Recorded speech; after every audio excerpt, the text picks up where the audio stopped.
6장 금리, 물가, 경제의 뜨겁거나 차가운 삼각관계. 인플레이션, 디플레이션, 스태그플레이션. 한 번쯤 학교에서 시험을 보기 위해 외운 적이 있으실 겁니다. 교과서에서 봤던 이 단어들은 이제 우리 삶에 깊숙이 관여하게 되었습니다.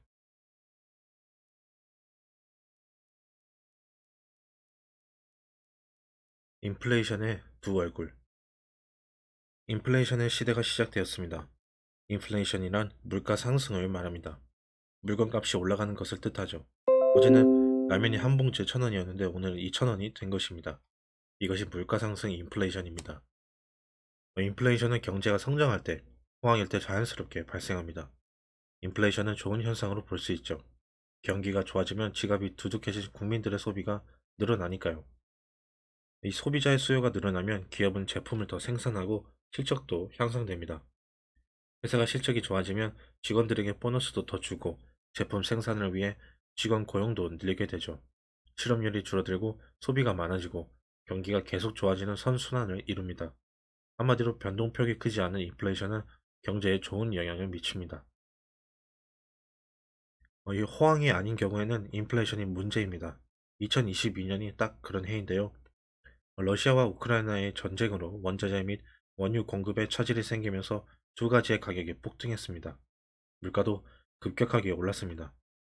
우리나라는 외국에서 수입한 원자재를 가공하여 다시 수출하는 산업이 주를 이룹니다. 그런데 원자재 값이 상승하면 기업은 물건의 가격을 올리고 물가가 부담스러운 소비자들은 생필품 이외의 소비를 하기가 꺼려집니다. 소비가 줄어들면 기업의 실적이 나빠질 수밖에 없죠. 실적이 나빠지면 기업은 생존하기 위해 결국 직원들을 해고하는 일도 단행합니다. 경제가 어려워지는 악순환이 시작되죠. 중견기업인 주 푸르밀이 팬데믹으로 사업을 접을 뻔한 사례를 예로 들 수 있습니다. 식어버린 경제 디플레이션. 디플레이션이란 물가 하락을 말합니다. 물건값이 떨어지는 것을 뜻하죠. 3천만 원 하던 신차가 2천만 원이 되는 겁니다. 그런 물건을 싸게 살 수 있으니 좋다고 생각할 수 있을 텐데요. 자본이 많은 사람이라면 좋을 수도 있겠지만 디플레이션이 단순히 인플레이션의 반대 개념은 아닙니다. 디플레이션은 경기 침체 상태에서 물가가 하락하는 상황을 말합니다. 대표적인 디플레이션 나라가 일본입니다. 잃어버린 20년이라는 말 들어보셨나요? 일본은 플라자 합의 이후 큰 버블을 겪으면서 국민들의 빚도 많아지고 결국 경기가 침체되었습니다. 플라자 합의란 1985년 미국, 프랑스, 독일, 일본, 영국 이 G5의 재무장관이 뉴욕 플라자 호텔에서 외환 시장에 개입해 강세인 미국 달러의 금리를 시정하기로 결의한 조치를 말합니다.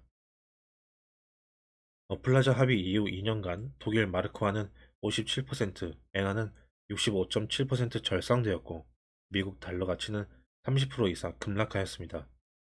이로 인해 미국 경제는 회복되고 일본은 장기 불황을 겪게 되었습니다. 당시 일본은 집을 담보로 대출받을 때 집값은 1억인데 대출은 1억 2천만 원이 가능했습니다. 집값이 계속 상승하는 것도 고려하여 집값의 120%까지 대출을 해주었던 것이죠. 그런데 거품 경제가 터지면서 집값이 반토막으로 전락했습니다. 집값은 5천만 원이 되었는데 대출은 그대로 1억 2천만 원이 남게 되었죠. 집을 팔아도 2천만 원의 빚을 지게 된 것입니다. 이런 상황이 닥치면 사람들은 소비를 줄일 수밖에 없습니다. 그럼 기업에서 생산된 물건들이 창고에 차곡차곡 쌓이게 됩니다. 재고가 늘어날수록 기업의 적자는 계속 커집니다. 결국 기업은 재고라도 처분하기 위해 물건값을 낮추게 되죠. 소비자들은 떨어진 물건값을 보고 기다리면 더 저렴한 가격의 물건을 살 수 있을 거라고 생각하면서 소비를 계속 미루게 됩니다. 악순환입니다. 저성장, 고물가, 스태그플레이션. 이 스태그플레이션이란 경기 침체 상태에서 물가가 상승하는 것을 말합니다. 저성장 고물가 상태로 가장 안 좋은 상황입니다. 스태그플레이션은 보통 원자재, 유가 가격 등이 급격하게 상승하면 발생하는 경우가 많습니다. 오일 쇼크를 떠올리면 되겠네요. 석유값이 급격하게 올라가니 석유와 관련한 제품의 생산 비용이 증가했습니다. 그럼 기업은 물건 가격을 올릴 수밖에 없었겠죠. 갑자기 물건 가격이 오르면 사람들은 구매하지 않고 기업들은 재고로 인해 수익성이 악화됩니다. 점차 사라지는 기업들도 증가하고 결국 실직자들이 늘어나면서 나라 경제가 매우 어려운 상황에 처하게 됩니다. 이 스태그플레이션이 진짜 무서운 이유는 이 문제를 해결하기 위한 정책을 실행하기가 쉽지 않다는 데 있습니다. 침체된 경기를 좋게 만들기 위해 기준 금리를 인하하는 정책을 펼치면 물가가 다시 상승합니다. 반대로 물가를 잡기 위해서 금리를 인상하는 긴축 정책을 펼치면 경기가 다시 안 좋아집니다. 이러지도 저러지도 못하는 진퇴양난에 놓이는 것이죠. 지금까지 인플레이션, 디플레이션, 스태그플레이션을 알아보았습니다. 그럼 궁금한 게 생기시죠? 대한민국의 경제 상황은 어떤지요?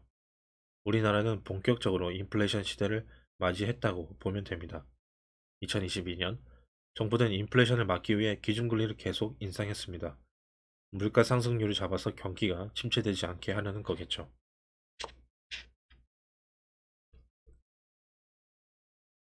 금리 사용 설명서. 우리에게는 무조건 소비를 줄여 돈을 아끼면서 저축하는 것만이 능사가 아닙니다. 변화하는 경제 상황을 예의주시하면서 이 시기를 활용해 자산을 확대해야 합니다. 물가는 상승하는데 집값은 떨어지고 있으며 주식 시장도 2021년 대비 많이 떨어진 상태입니다. 물가가 급격하게 오르자 중앙은행이 물가를 잡기 위해 금리를 올렸기 때문입니다. 물가는 금리와 함께합니다. 금리가 오르니 주식 시장에 몰려있던 자금이 은행으로 옮겨가고 금리가 오르니 대출 이자에 대한 부담이 커져 부동산 가격이 하락했습니다.